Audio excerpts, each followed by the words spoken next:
11 ఏళ్ల నుంచి కాంగ్రెస్ అధికారం లేదు కేంద్రంలో. దేశ భద్రత అనేది బార్డర్ సెక్యూరిటీ ఫోర్సెస్ అనేది కేంద్ర పరిధిలో ఉంది కదా, భారత ఆర్మీలో ఒక విభాగం రక్షిస్తుంది కదా బిఎస్ఎఫ్, రైట్? మరి లంబడి కొడుకు 11 ఏళ్ల నుంచి వాళ్ళని ఎవరు రానిచ్చిండ్రా? అరే చెప్పురా రేవంత్ రెడ్డిగా, ఇవాళ పాకిస్తాన్ వాళ్ళని ఎవడు రానిచ్చిండు? నీ మోడీ, నువ్వు మా పెద్దన్న మోడీ గాడే కదా. పాకిస్తాన్ అధికారం లేదు, కాంగ్రెస్ అధికారం లేదు కదా. అంటే ఎట్లా చెప్తున్నారు ఈ చెత్తన? అంటే ఒక ఇన్సిడెంట్ అయ్యేదాకా చూసుకుంటూ కూర్చుంటారా? ఇంటెలిజెన్స్ విభాగాలు ఏం బిక్తున్నాయి? ఇన్సిడెంట్ కాకుండా చేయాలి కానీ ఇన్సిడెంట్ అయినాక అది కూడా విచారం లేదు, మన్ను లేదు, మశానం లేదు. పాకిస్తాన్ ఎగిరితే అయిపోయిందా? ఎవడొచ్చిండు, ఎందుకు వచ్చిండు, ఎక్కడి నుంచి వచ్చిండు, వానికి ఆయుధాలు ఎట్లా సప్లై జరిగినాయి, వాడు ఆయుధాలు పట్టుకుని వస్తుంటే ఆర్మీ గడివీక్తుందా, మన డ్రోన్లు ఏం చేస్తున్నాయి, మన యొక్క ఇంటెలిజెన్స్ విభాగాలు ఏం చేస్తున్నాయి, మన శాటిలైట్లు ఏం చేస్తున్నాయి, ఇవన్నీ వ్యవస్థలు ఎందుకున్నాయి? గడివీకనికున్నాయా? ఇన్సిడెంట్ జరగకముందు దాన్ని ఆపడానికి ఉన్నాయి కానీ ఇన్సిడెంట్ జరిగినాక అది కూడా ఒక సైంటిఫిక్ గా విచారణ చేయకుండా, ఇన్వెస్టిగేషన్ చేయకుండా ఎవడో చేస్తే ఎవరినో శిక్షిస్తా అంటే వాడు పాకిస్తాన్ వాడని ఎట్లా ఆధారం ఉంది? నువ్వు ఇప్పుడు ఏరుతున్న వాళ్ళు ఎట్లా వచ్చిండ్రు? వాళ్ళని ఎవరు రానిచ్చిండు? మరి అక్కడ బార్డర్లో ఆర్మీ పనిచేస్తలేదా? ఓపెన్ బార్డర్లు ఉన్నాయా? ఇది చెప్పురా రేవంత్ రెడ్డిగా, ఇది చెప్పురా మోడీగా, ఇది చెప్పరు. ఎంతసేపు రెచ్చగొట్టాలి వాడి సంఖ్య. నువ్వు కాంగ్రెస్ అయ్యండి, వాడి సంఖ్య ఎందుకు నాకుతున్నావు అయ్యా? అంటే వీడు కాంగ్రెస్ వాడు కాదు. కాంగ్రెస్ అనే శివలింగం మీద ఈ రేవంత్ రెడ్డి అనే తేలొచ్చి కూర్చున్నది. లంగా ఉన్నారు. అరే గొడగొడ ఏడుస్తుంటే అరే పగడాల ప్రవీణ్ గురించి అంటే ఎందుకు మాట్లాడు? రేవంత్ రెడ్డి నీకేం పుట్టింది? వాడంటే చేయించిండు, వాడు చిన్నజీఆర్ గాడు చేయించిండు, అమిత్ షా గాడు చేయించిండు. ఈ యొక్క వాడేమో వాని మద్దతు లేకుంటే వాని ప్రభుత్వం కూలిపోతుంది కాబట్టి వాడిని జైల్లో పెట్టారు కాబట్టి చంద్రబాబు నాయుడు చేసి నువ్వెందుకు చేస్తున్నారు అంటే నిన్ను కూడా జైల్లో పెట్టారు. ఇద్దరు దోస్తులా ఓటుకు నోట్ల మీ అక్కడ పక్క రాష్ట్రంలో ఉన్న మీ బాస్ ఉన్నాడు, ఇక్కడ నువ్వు ఉన్నావు కదా, రైట్? ఆ నిన్ను పెడతా నిన్ను పెడతా అన్నాడా? I don't get it. కాదు, ఏదైనా మాట్లాడితే ఇంతో అంత ఇంగితం ఉండి మాట్లాడాలి కదా. గొడగొడ ఏడిస్తే కూడా ఒక్కడు మాట్లాడలే. ఎవడు ఏ మతం మొక్కుంటే ఏమైందిరా? కాదురా, ఇలా భారతదేశంలోకి ముస్లింలు రాకముందు, ఇస్లాం రాకముందు, క్రిస్టియన్స్ రాకముందు ఈ యొక్క మా బతుకులు ఎట్లుండేరా? ఎట్లుండే? అప్పుడు కొట్టుకోలే, ఆల్వార్ నయనాలు కొట్టుకోలేదురా? అడ్డపట్టోడు నిలుబట్టోడు వాడే పుస్తకం రాసిండు కదా, అసురులకి సూర్యులకి మధ్యలో యుద్ధం అయిందని, రాక్షసులకు మధ్యలో. ఎవడరా రాక్షసుడు? అసురులు ఎవర్రా? మేమే కదా, మూలవాస్తవే కదా. మరి అప్పుడు యుద్ధాలు కాలే, రాజుల మధ్య యుద్ధాలు కాలే, శాతవాళ్ళు కొట్లాడుకోలే. రెండో పులకేసి ఎవరితో కొట్లాడిండ్రా? విక్రమాదిత్యుడు ఎవరితో కొట్లాడిండ్రా? ముస్లింలతో కొట్లాడిండా?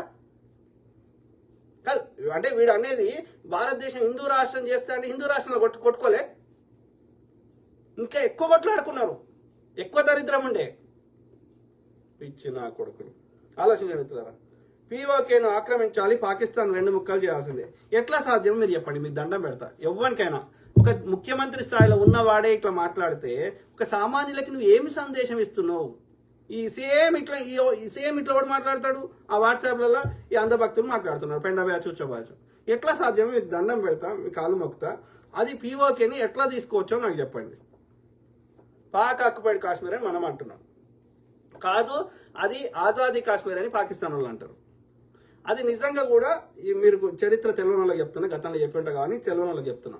ఏంది భారతదేశ చరిత్రలో ఆ యొక్క భారతదేశం ఎప్పుడు ఒక్కటే రాజు కింద లేదు, ఎప్పుడు లేదు.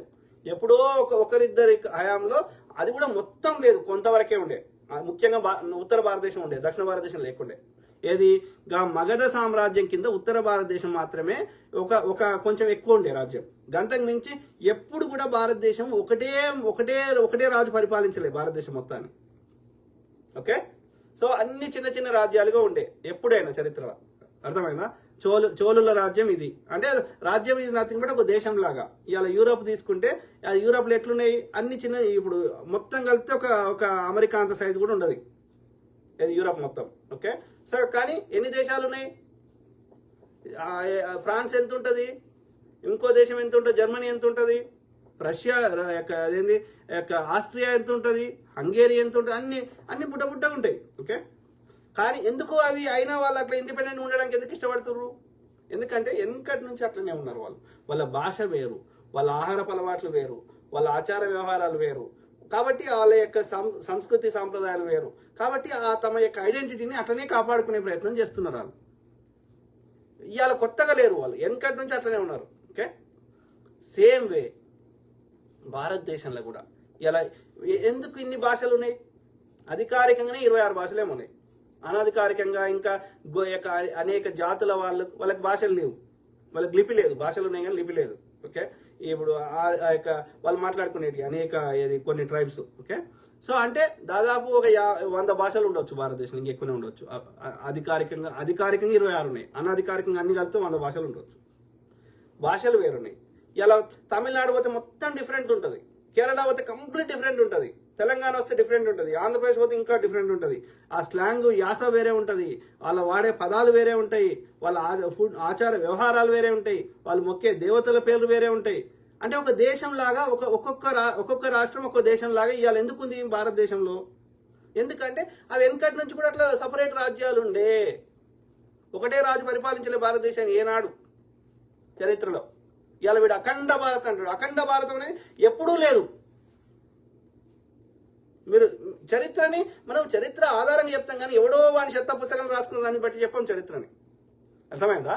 సో కాబట్టి తీయండి, చరిత్రను తీయండి, ఈ యొక్క శిలాశాసనాలు తీయండి, చారిత్రక ఆధారాలు తీయండి, మాట్లాడదాం. సబ్జెక్ట్ మ్యాటర్ రండి. ఏ కొజ్జ నాయకుడులు అయితే రారు, కొజ్జ నాయకులు అయితే ఆ యొక్క కొజ్జ కామెంట్లు పెట్టిపోతారు.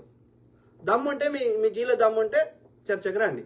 ఓకే, సో కాబట్టి అఖండ భారత్ ఎక్కడ లేదు, ఖండాలుగానే ఉంది. ఆ ఖండాలని ఇలా ఎడకెళ్ళి తెస్తావు, పిఓకిని ఎట్లా ఆక్యుపై చేస్తావో నాకు చెప్పండి, ఎట్లా తీసుకొస్తావో చెప్పండి. రేవంత్ రెడ్డి గారు మాట్లాడేటప్పుడు ఏదైనా మాట్లాడితే ప్రజలకు యొక్క వాస్తవానికి దగ్గరగా ఒక్కొక్కరి దగ్గర 2-3 స్మార్ట్ ఫోన్లు వచ్చినాయి, ఇంకా ఏమారుస్తా అంటే కలవదు అట్లా. సో ఆ క్రమంలో ఇన్ని రాజ్యాలుగా ఉన్నది, ఒక తాటి కిందికి తేవడంలో సహాయ సహకారం చేసింది బ్రిటిష్ వాడు అని చెప్పొచ్చు. ఒకటే రాజు కింద ఇయ్యాల అన్ని ముక్కల్ని కలిపింది బ్రిటిష్ వాడు అని చెప్పొచ్చు. లేకపోతే అవి అట్లనే సపరేట్ దేశాలకు ఉండేవి, ఎప్పుడు కలపడం సాధ్యం కాలేదు. ఔరంగజేబు కూడా శత విధాల ప్రయత్నం చేసిండు.